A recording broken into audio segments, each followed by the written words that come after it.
Fala pessoal, tudo bom com vocês? Aqui é Nostalgia, sejam todos bem-vindos a esse canal. E eu não sei se vocês sabem, mas por aqui eu já abordei esse tema, só que falando a respeito de recall de brinquedos, que é quando eles fazem o recolhimento de algum brinquedo, seja por um defeito ou por causa de algum material nele ser considerado perigoso. Mas hoje falarei de jogos de videogame que sofreram algum tipo de recall por motivos estranhos e até mesmo inusitados. E agora, sem mais enrolações, bora pro vídeo!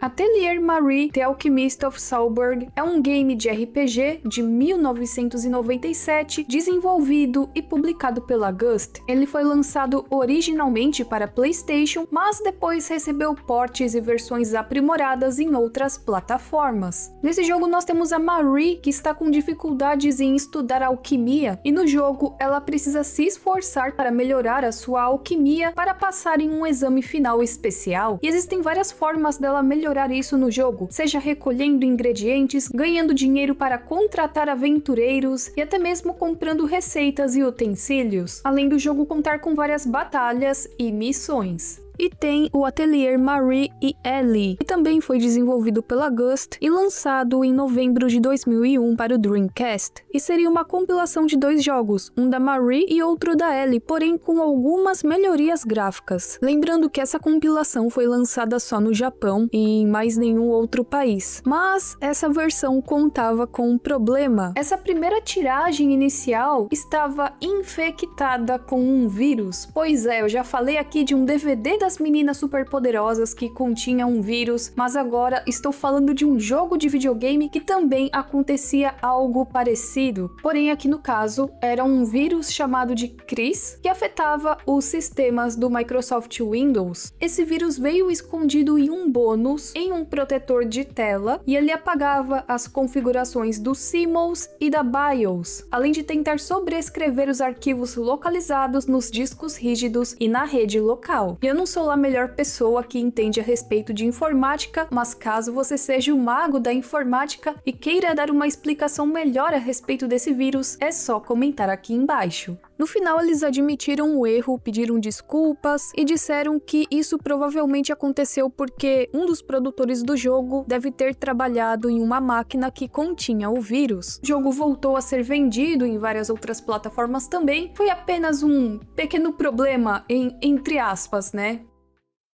Vocês sabiam que existem 3 versões do jogo Ocarina of Time? Foram feitas 3 versões diferentes do jogo, e entre as 3 versões diferentes existem algumas alterações que não afetam assim a jogabilidade normal, mas por conta de algumas falhas e alterações exclusivas encontradas nessas versões, a jogabilidade em níveis superiores pode ser afetada. Para cartuchos NTSC e NTSC-J, existe um pequeno código no cartucho. Então, XX é a versão 1.0, XXA é a versão 1.1 e XXB é a versão 1.2. O que dizem é que os cartuchos de ouro NTSC são quase sempre a versão 1.0. Por mais que digam que também exista a da versão 1.1, tem também um raro cartucho que contém a etiqueta proibido para revenda. Esse também é uma versão 1.0. O cartucho NTSC, que é o cinza padrão, geralmente contém a versão 1.1, mas dizem que também pode conter as outras versões nele. Além disso, os lançamentos em GameCube e Virtual Console têm uma versão editada da versão 1.2. Na versão 1.0 contém algumas falhas, como por exemplo o Link sem espada na luta contra o Ganon. Na versão 1.1, várias falhas da versão 1.0 foram corrigidas, como alguns problemas de texto na tela e até mesmo algumas pequenas alterações gráficas. Já a versão 1.2 seria uma segunda revisão do jogo. Nessa atualização existe uma correção maior dos textos, além de algumas mudanças gráficas e sonoras. Nessa versão 1.2 existe uma censura relacionada a sangue, além de uma substituição de uma música, e eu falarei desses casos com mais detalhes para vocês. O sangue de Ganon foi alterado de vermelho para verde.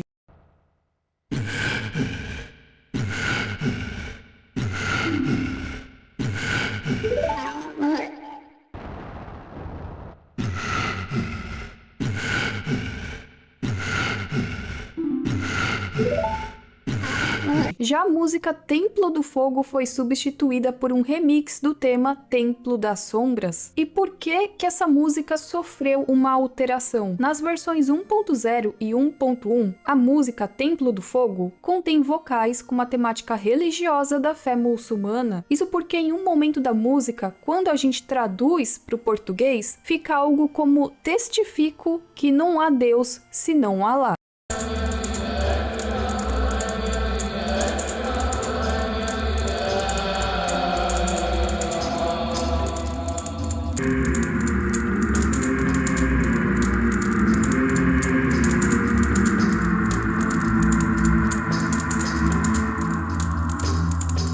Por esse motivo, acharam melhor substituir para não ter mais problema nenhum com isso. Mas além dessas alterações, também tivemos mais uma outra. Em todas as versões do jogo de Nintendo 64, um símbolo de lua crescente e estrela está presente em vários momentos do jogo, como por exemplo, o escudo do espelho ou nos blocos da masmorra. E na versão 1.2 e de outras versões posteriores, esse símbolo foi substituído. Isso porque ele era bem parecido com o símbolo do Islã, que tem aquela lua e tem a estrelinha. E não cairia muito bem ter os vilões do jogo sendo representados por esse símbolo. Isso poderia dar muitos problemas futuramente.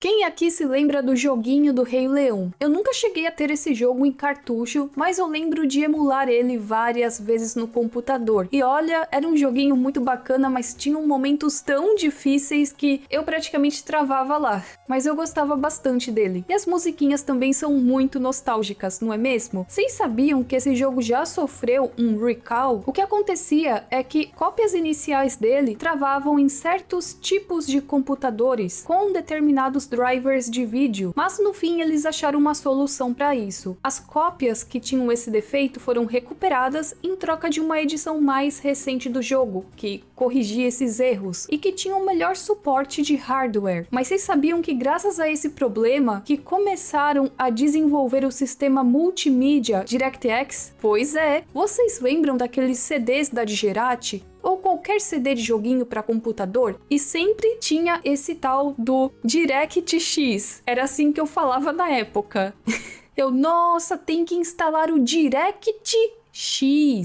Senão o meu joguinho não vai pegar no meu computador de 512 megabytes de memória RAM. Eu lembro que nos CDs da Digerati, por exemplo, sempre vinham com alguns joguinhos que você tinha que instalar no seu computador. E lá você sempre encontrava esse software junto. E esse tal DirectX padroniza a comunicação entre o software e o hardware. Então ele faz essa padronização de comunicação, fornecendo instruções para que aplicações e o tal hardware façam o uso aí dos seus recursos da melhor forma possível no seu computador. Hoje ele já está incluído no Windows, até onde eu sei, mas antes ele sempre vinha junto no CD de joguinhos, o que é algo muito nostálgico. Olha esse simbolinho aqui, gente. Não dá saudade dessa época? A gente nem computador tinha direito, mas dá saudade, né?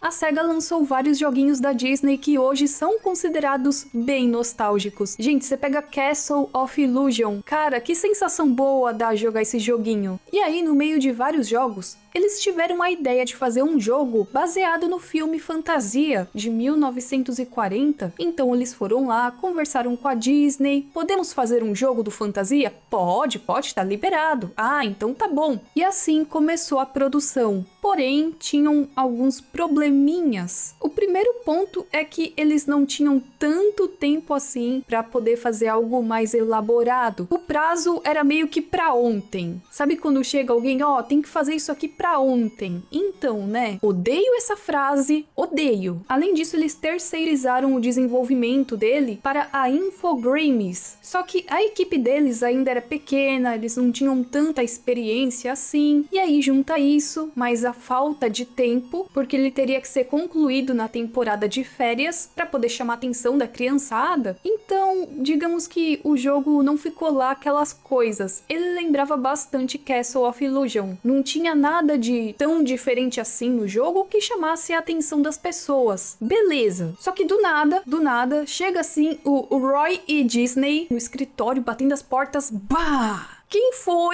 foi que deixou a SEGA fazer um jogo baseado no filme fantasia? Aí o pessoal ficou meio, oxi, como assim, né? Mas você tá bravo? Você tá bravo por quê? E pra quem não sabe, né, o Roy E. Disney, ele é filho do irmão do Walt Disney. E na época ele trabalhava na Disney, se não me engano era um executivo. E assim, ele ficou extremamente bravo e pediu que todas as cópias do jogo fossem retiradas da venda e destruídas. Não é nem pra deixar guardado no porão da Disney, tá lá o corpo do Walt Disney congelado e tá lá as fitinhas, cartuchos, né, de fantasia. Não, ele queria que elas fossem destruídas, queimadas, amassadas, trituradas. Isso porque o que ele diz é que a licença foi dada à SEGA por engano. Mas esse cara também, né, poxa vida, o pessoal já fez todo o trabalho lá, eles nem tinham experiência. Fizeram o jogo, já foi amigo. Agora tá na chuva, tem que se molhar, né? Isso porque o Roy, como bom sobrinho, tinha feito uma promessa pro seu tio, porque o Walt Disney não queria futuras adaptações do filme. Nem pra jogo, nem pra jogo. Ué, mas não teve depois o Fantasia 2000? Era só essa versão de 1940? Tava liberado criar outro filme parecido? Só não podia mexer nesse? É meio estranha essa história, né? Bom, pelo menos não teremos nenhuma adaptação live action de fantasia. A Disney Company compensou a SEGA pela confusão e isso não afetou em nada o relacionamento deles, continuaram a fazer jogos da Disney, mas eu achei essa história bem inusitada, por isso mesmo resolvi colocar aqui também pra vocês.